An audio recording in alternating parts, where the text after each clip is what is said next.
ಇವಳು ಮಾಯಾ ಅಂತ, the queen of Tadoba ಅಂತಾನೆ ಫೇಮಸ್ ಆದ ಹುಲಿ. ಆ ಕಾಡಿಗೆ ಹೋದವರಿಗೆ ಇವಳು ಚಿರಪರಿಚಿತ. ಎಂಟ್ರೆನ್ಸ್ ನಲ್ಲಿ ಇವಳ ಸ್ಟ್ಯಾಚು ಕಾಣುತ್ತೆ.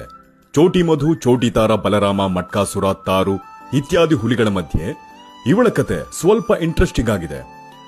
2010ರಲ್ಲಿ ಹುಟ್ಟಿ ಅತ್ಯಂತ ಚಿಕ್ಕ ವಯಸ್ಸಲ್ಲೇ ತಾಯಿನ ಕಳ್ಕೊಂಡು ಆರೈಕೆ ಇಲ್ಲದೆ ಬೆಳೆದು ತನ್ನ ಅಸ್ತಿತ್ವಕ್ಕಾಗಿ ಇತರೆ ಹುಲಿಗಳ ಹತ್ರ ಕಾದಾಡಿ ಒಂದು ಟೆರಿಟೋರಿ ಅಂತ ಮಾಡ್ಕೊಂಡಿದ್ಲು. ತುಂಬಾ ವಿಶಾಲವಾದ ಭಾಗಕ್ಕೆ ಸಾಮ್ರಾಜ್ಞಿಯಾಗಿದ್ಲು. ದುರಂತಕ್ಕೆ ಅವಳು ಸುತ್ತ ಇದ್ದ ಟೆರಿಟೋರಿಯಲ್ಲಿ ಇರೋ ಅಷ್ಟೂ ಹುಲಿಗಳು ಗಂಡೆ. ಅದ್ರಲ್ಲೇನು ಅಂತ ಅಲ್ಲ, ಮೇಟಿಂಗ್ ಟೈಮಲ್ಲಿ ಪಕ್ಕದ ಟೆರಿಟೋರಿಯಿಂದ ಗಂಡು ಹುಲಿ ಬರುತ್ತೆ, ಮೇಟ್ ಆಗುತ್ತೆ, ಹೋಗುತ್ತೆ. ಆದ್ರೆ ಮಕ್ಕಳು ಆಗತ್ತೆ, ಆದ್ರೆ ಅವ್ಯಾವೂ ಬದುಕಿಲ್ಲ. ಅಂದ್ರೆ ಒಂದು ಮೇಲ್ ಟೈಗರ್ ಜೊತೆ ಮಿಲನ ಸಂಭವಿಸಿ ಮರಿಯಾದಾಗ ಅದು ಬೆಳೆಯೋ ಮುಂಚೆನೆ ಪಕ್ಕದ ಇನ್ನೊಂದು ಟೆರಿಟೋರಿಯಿಂದ ಬಂದ ಬೇರೆ ಗಂಡು ಹುಲಿ ಆ ಮರಿಗಳನ್ನ ಸಾಯಿಸೋ ಅಥವಾ ತಿಂದೋ ಇವಳ ಜೊತೆ ಮತ್ತೆ ಹೊಸದಾಗಿ ಸಂತಾನೋತ್ಪತ್ತಿ ಕ್ರಿಯೆ ಪ್ರಾರಂಭ ಮಾಡುತ್ತೆ. ಹೋರಾಡ್ತಾಳೆ ಮರಿನ ಕಾಪಾಡೋಕೆ, ಆದ್ರೂ ಉಳಿಯಲ್ಲ.